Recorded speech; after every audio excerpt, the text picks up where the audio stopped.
In the marshes of southern Iraq, a house floats on a reed island that its owner built by hand from the water up. The same method, the same material, the same design as 6,000 years ago. In the mountains north of Mosul, a citadel rises from a mound that has been continuously inhabited since before Egypt was unified. In a museum in Baghdad, conservators are returning fragments of a 2,700-year-old Assyrian lion to the same shelf where it stood before 2014. This is not the Iraq of headlines. That Iraq exists. This one is older.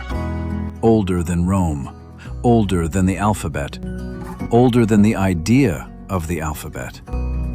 This is where cities began, where writing began, where written law was carved into stone, where Gilgamesh was first told, where the wheel was first turned.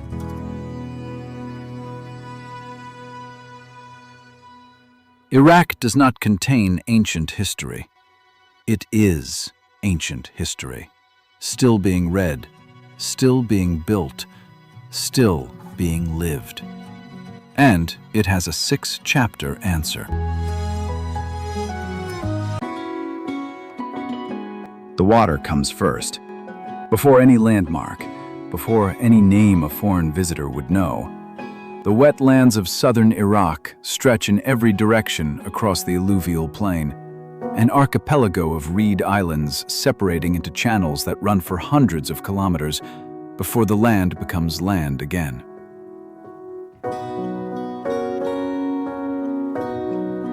From the air, the geometry is impossible to read. From the boat, the world narrows to 2 walls of papyrus and the sound of a long pole entering still water.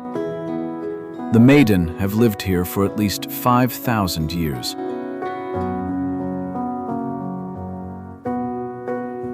Marsh Arabs in the English phrasing. The houses they build sit on platforms of reeds woven over reed stalks driven into the muddy floor, a method that does not appear in any other culture on earth, and a method that has not changed in a way archaeology can detect since before the Sumerians invented the cuneiform alphabet a few hundred kilometers north of here. The largest of these houses is called a mudhif.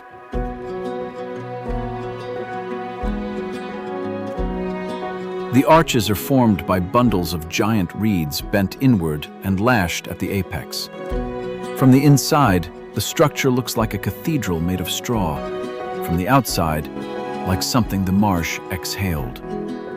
The form is identical to depictions on Sumerian seals from 3200 BC.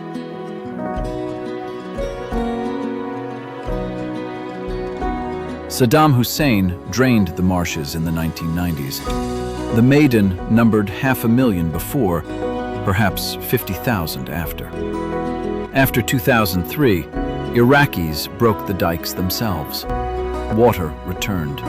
The reeds grew back. The mudhifs were rebuilt.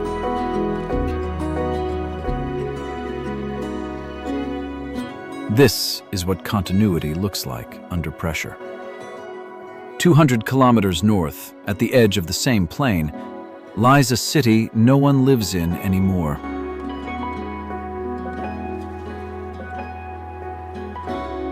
Uruk was the largest city on Earth in 3200 BC. 40,000 people. The world's first urban grid. And here, in clay tablets pulled from its temple foundations, archaeologists found the earliest writing humans have ever recovered.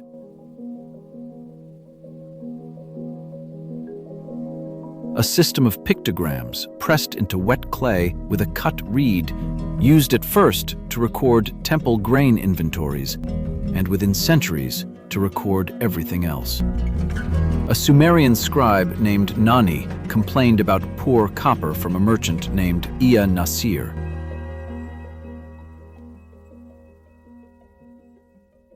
The clay tablet survives.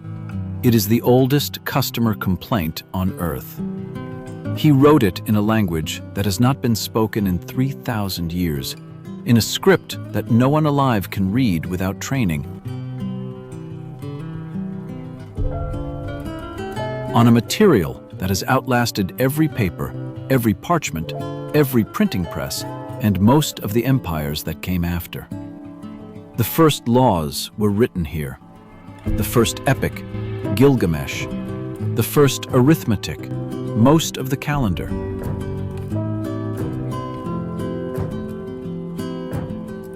A 100 kilometers south, on the road back toward the marshes, the ground rises into a stepped pyramid of mud brick. The ziggurat of Ur was commissioned by King Ur-Nammu in approximately 2100 BC. 3 terraces remain of the original 7.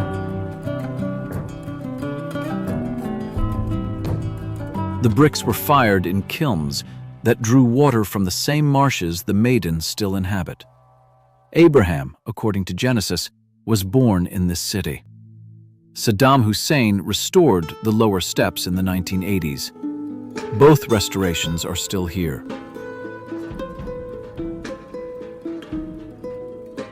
6,000 years of human occupation layered into a single mound.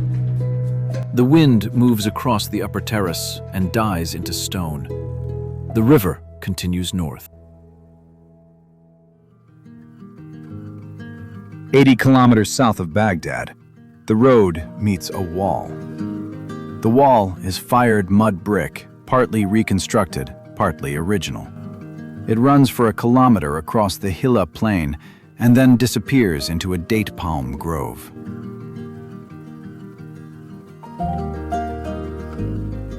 From the air, the foundations of an entire city extend outward from this wall in every direction. Palaces, processional avenues, temple platforms, the rectangular shadow of the Esagila, where Marduk was worshipped for 2,000 years.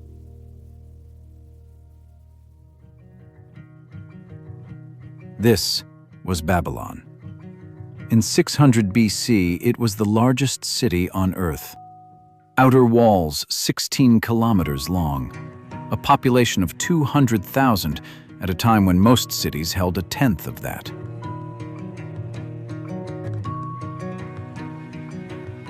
King Nebuchadnezzar II ruled it for 43 years and stamped his name on every brick of every major building project, a practice repeated 3 millennia later by Saddam Hussein on the bricks of the partial reconstruction. The Saddam bricks are now being removed. The Nebuchadnezzar bricks remain in place.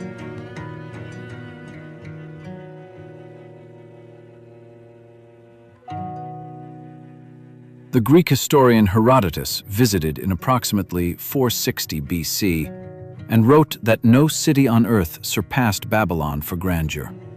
He was probably right. He was probably also overstating. The truth was both at once.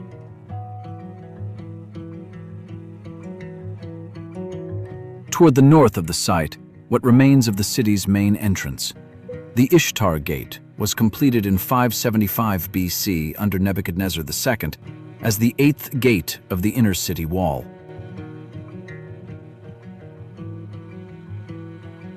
"15 meters tall, faced in lapis blue glazed brick, decorated with bas-reliefs of dragons and bulls in alternating courses.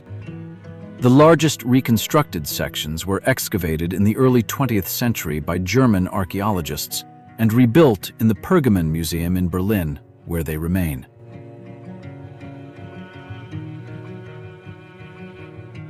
But the foundations are here. The original glazed bricks, fragments of dragons, the curve of a lion's flank, are still embedded in the soil where the gate stood. Children find them sometimes after rain. The local museum has a case of pieces collected by farmers from their own fields. What was carried away is reconstructed elsewhere. What stayed is still here. Inside the inner enclosure, A single piece of dark basalt sits on the dust. The Lion of Babylon, 2.5 meters long, carved from a stone that does not occur within 500 kilometers of the city. Depicting a lion crushing a man beneath its paws, has been on this site for at least 2,600 years. The features are weathered nearly smooth. The rear haunches are still recognizable. No army that has passed through Babylon has succeeded in moving the statue. Not the Persians, not Alexander, not the Mongols, not the Ottomans, not the British. The original stone is too dense, the carving too deep into the block, the symbolic weight too inconvenient to claim.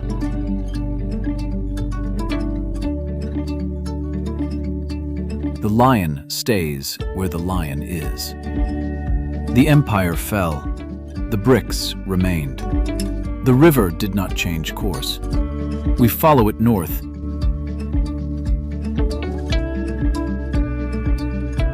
The Tigris is the slowest character in the story. It enters the city from the north and leaves it to the south. Between those two facts, Baghdad arranges itself. Bridges across the water, palms on the embankments, dust in the gold light of late afternoon.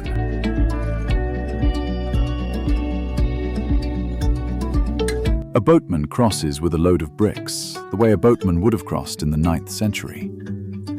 Baghdad was founded in 762 AD by Caliph al-Mansur as a perfect circle, the round city.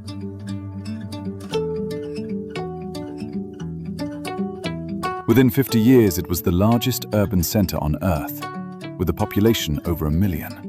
Larger than Constantinople, larger than Chang'an, larger than anything the Mediterranean had built. It would not be overtaken in size for 400 years.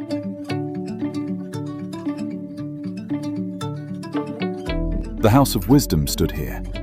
Greek philosophy was translated into Arabic in this city, then into Latin, and survived to reach Europe by way of Toledo. Algebra was invented here by Al-Khwarizmi, whose name became the word algorithm. The number 0 passed through Baghdad on its way west. Mongols sacked it in 1258. The Tigris ran black with ink from the libraries. The city did not stop.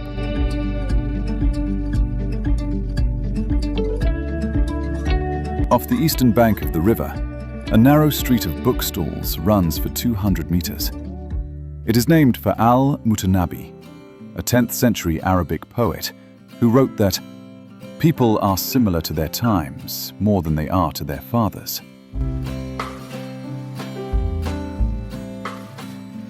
And was killed for the line by an enemy he had insulted. A car bomb destroyed the street in 2007. 30 booksellers died. The remaining booksellers reopened the market 3 months later, on the same stones, with what was left of their stock laid on tarpaulins.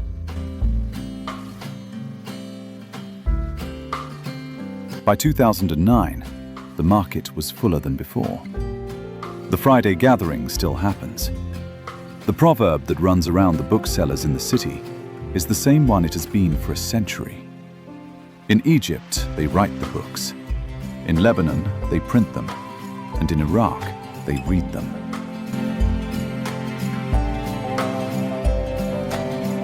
A kilometer from the river, behind a beige courtyard wall, the country keeps the rest of itself. The Iraq Museum was founded in 1923, around the personal collection of Gertrude Bell.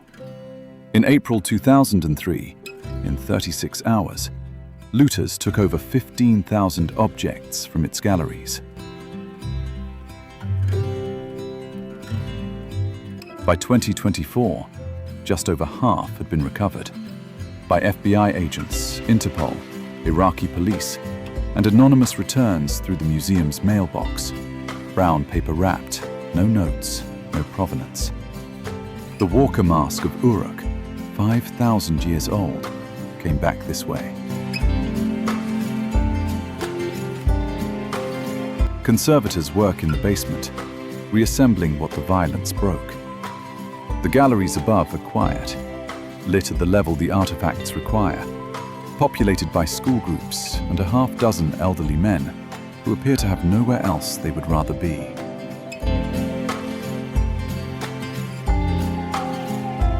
The lamassu, winged, bearded, human-headed bulls, face the doorways the way they have faced doorways since the 7th century before Christ.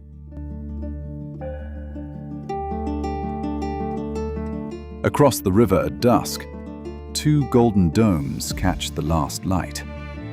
Kadamiyya holds the tombs of the 7th and 9th Imams of the Twelver tradition, Musa al-Qadim, who died in a Baghdad prison in 799, and his grandson, Muhammad al-Jawad, dead in 835. The shrine in its current form was built in 1515 under the Safavid Shah Ismail I. The tile work has been relaid 4 times. The pilgrim circuit around the catafalques has not stopped since. The road south of Baghdad runs to Najaf. From Baghdad's founding to Najaf's first shrine is 100 years. From Babylon's founding to Najaf's first shrine is 2,000. One of those numbers does not register here. The desert south of Baghdad is flat and pale and continues without interruption for 160 kilometers. Then Najaf rises out of it, a gold dome above a low city surrounded by a cemetery so wide that the road has to navigate around its edge. The Imam Ali shrine sits at the center. Inside the burial chamber behind a silver lattice lies Ali ibn Abi Talib, cousin and son-in-law of the Prophet Muhammad, 4th Caliph of Sunni Islam, 1st Imam of Shia Islam.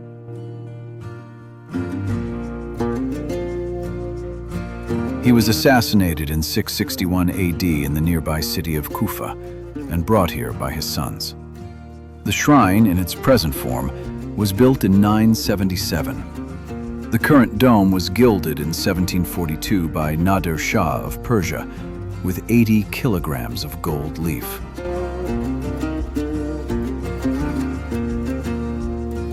The pilgrim flow has never been interrupted. Around the shrine, in concentric expansion, the Wadi Us Salam, the Valley of Peace, the largest cemetery on Earth, over 6 million graves across 10 square kilometers.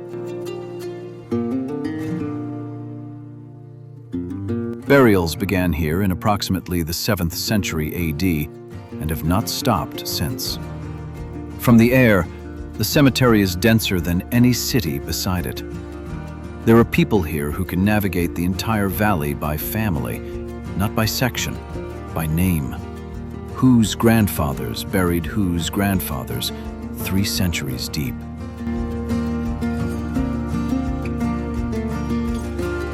"80 kilometers north of Najaf, a different shrine, a different scale of grief.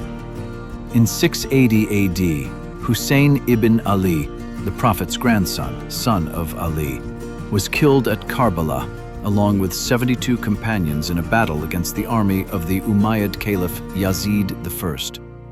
The battle established the central narrative of Shia Islam, the willingness to be martyred for the rejection of unjust authority. Hussein's tomb was built where he fell.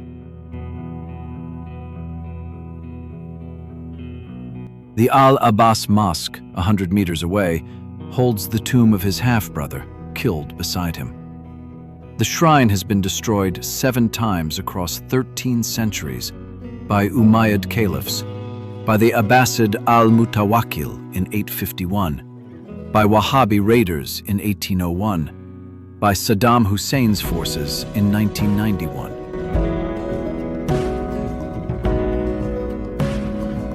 It has been rebuilt 7 times. The current structures date to the early 17th century, with renovations continuing into the 21st. 40 days after Ashura, the day Hussein died, 20 million pilgrims walked to Karbala on foot. Many start in Najaf. The walk is called Arba'in. It is the largest annual gathering of human beings on the surface of the earth, larger than the Hajj, larger than the Kumbh Mela, larger than any concert, any protest, any sporting event. Most of the pilgrims sleep on the ground beside the road. 120 kilometers north of Baghdad, the Tigris bends past a low rise of yellow stone.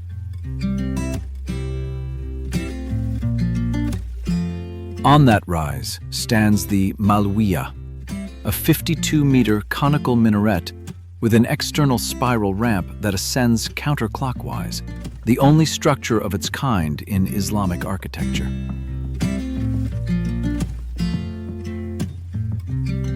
The Great Mosque of Samarra was commissioned in 848 AD by the Abbasid Caliph al-Mutawakkil. For 400 years, it was the largest mosque in the world. The exterior wall enclosed 17 hectares. The prayer hall held 80,000 people. The mosque proper is gone. Earthquakes, fires, the slow erasure of mud brick over 12 centuries. The Malwiya remains. Its shadow across the surrounding plain is the same length now, at the same hour, as it was when the men who built it first watched it move. The pilgrim road continues north, toward a city that nearly stopped existing. The Tigris reaches Mosul, 400 kilometers north of Samarra, and the city closes around it on both banks. Mosul has stood here since at least the 7th century BC, when it was Nineveh.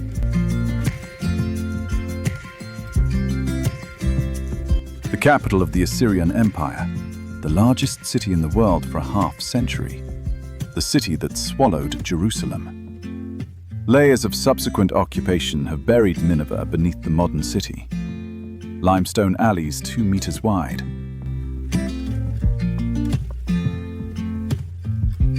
Brick walls that hold the original courses from the medieval period. 600,000 people lived in the old city before 2014. In June 2014, 1,500 ISIS militants entered Mosul, and a garrison of 30,000 Iraqi soldiers withdrew.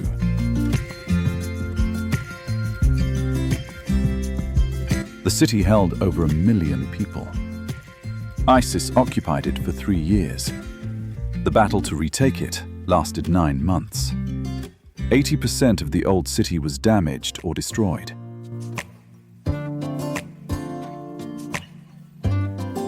Tens of thousands of civilians died.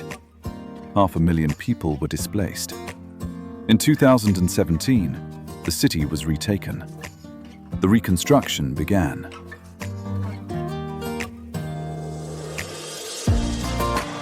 In the center of the old city, on a foundation that has held a mosque since 1172, the Al-Nuri Mosque has just been finished for the 2nd time. The original was commissioned by Nur al-Din Mahmud Zengi, the 12th century commander who unified Syria against the Crusaders, and named for him after his death.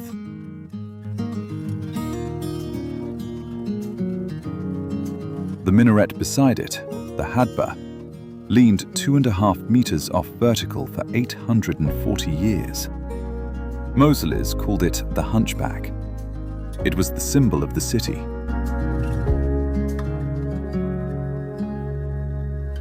Children drew it. Old women named restaurants after it. ISIS destroyed both the mosque and the minaret in June 2017 in their retreat from the city, with explosives placed at the base of each pillar.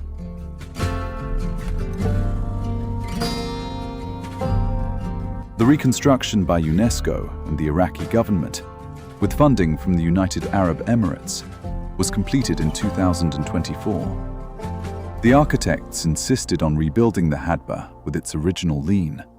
not corrected, not straightened. They used the recovered stones where stones were recovered. Where stones were missing, replacements were cut from the original quarry. The minaret stands as it stood, tilted, imperfect, restored. A mile from the mosque, in a steel-framed building behind a high wall, conservators are putting fragments back together. The Mosul Museum opened in 1952, around the archaeological collections of Nineveh and Nimrud, Assyrian colossi, lamassu, royal reliefs, cuneiform tablets.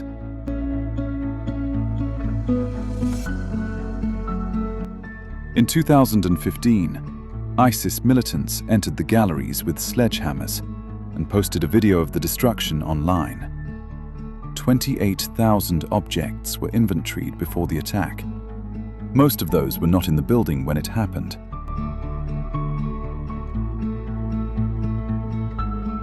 The staff had evacuated 25,000 pieces to Baghdad in 2014, before the city fell. What ISIS broke had been left as decoys. The work now is to reassemble what remained.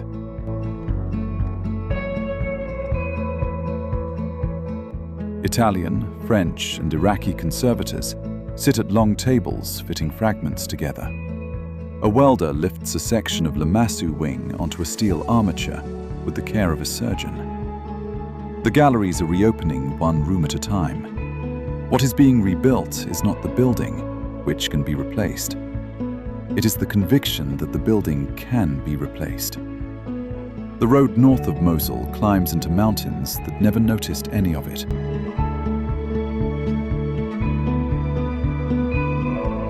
The mound is visible from the highway 30 kilometers out.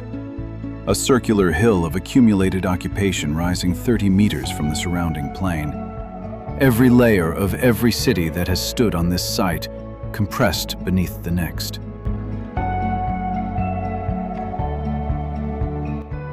Excavations confirm continuous habitation from at least 6,000 BC.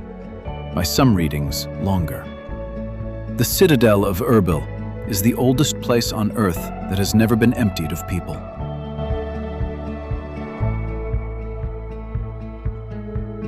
Sumerians, Akkadians, Assyrians, Medes, Persians, Greeks, Parthians, Sasanians, Arabs, Mongols, Ottomans.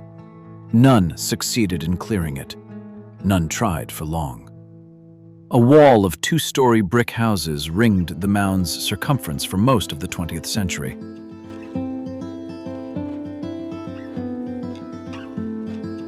Most have been restored. A single family was kept on the citadel by UNESCO during the renovation to preserve the formal claim of unbroken human presence. The claim was not symbolic. It was structural.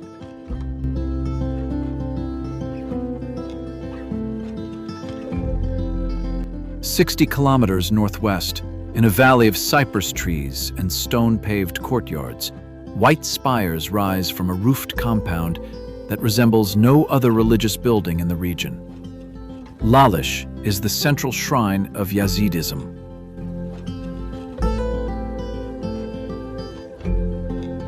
A faith older than Christianity, older than the Talmud's compilation, possibly older than the recorded life of Zoroaster. The Yazidis trace their religion to a creation narrative in which a peacock angel named Tawusi Melek presides over the world on behalf of a single god.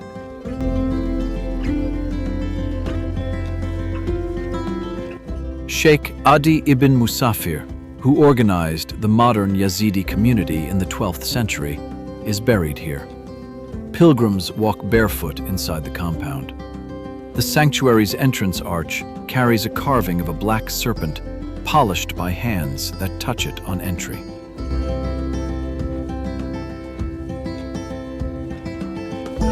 In 2014, ISIS militants reached the slopes of Mount Sinjar, 50 kilometers west. They killed 5,000 Yazidis and abducted 7,000 more, mostly women and children. The genocide was recognized by the UN in 2016. Many of those abducted are still missing.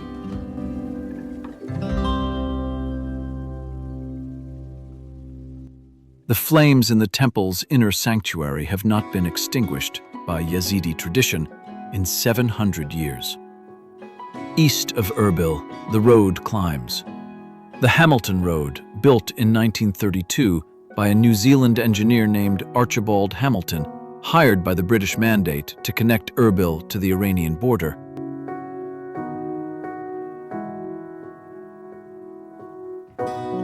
Twists upward through gray limestone walls that rise more than 1,000 meters above a thread of river.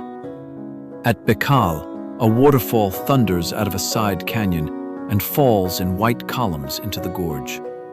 The pools below are clear and cold. Kurdish families spread blankets and brew tea on the rocks every Friday.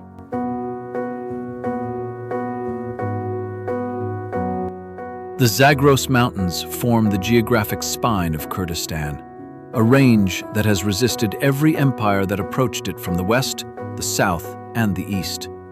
Alexander left them alone. The Romans built nothing here. The Mongols did not bother. The mountains have a sentence the cities do not. Nothing is built on us that we did not allow.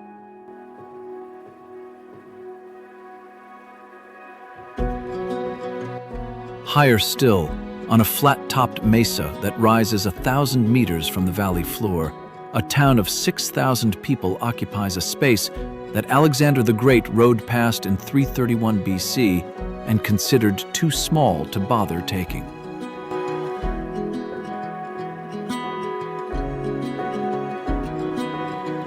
Amadea has been continuously inhabited since at least 3000 BC. A single road climbs to the summit. The morning mist clears around the mesa from below, leaving the town apparently floating. Its foundations predate the Median Empire.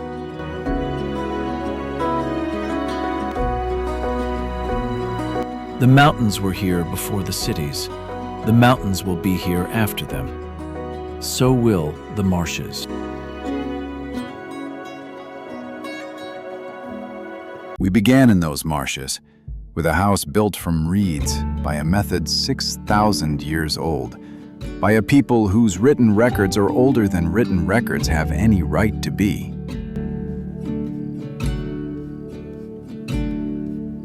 Everything since, the ziggurat at Ur, the bricks at Babylon, the books on Mutanabi Street, the shrine at Najaf, the rebuilt minaret at Mosul, the citadel at Erbil that has never been emptied.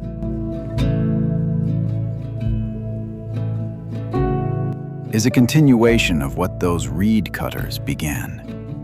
The mountains were here before the cities. The cities were here before the empires. The empires came and went.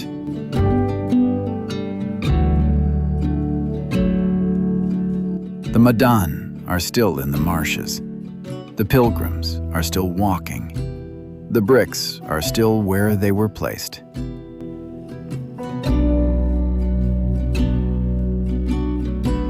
Iraq is not the country the world was taught to fear. It is the country the world was taught not to look at. The cradle, still occupied.